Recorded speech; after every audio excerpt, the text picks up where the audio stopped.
Go for green, and I cannot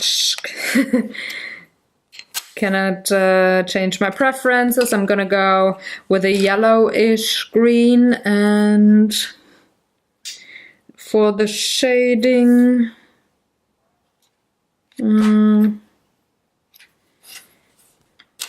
this one, and so I'm now taking the next tone in my trifecta of pink tones here. Maybe, yeah, I think I will bring in the dark indigo, dark blue color. It's a warm blue.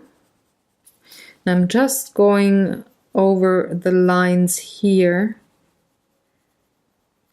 on these lower petals where they meet the upper ones, right?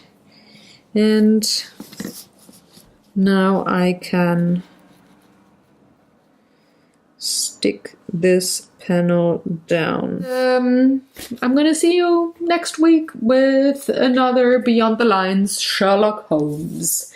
Have fun, guys. Bye.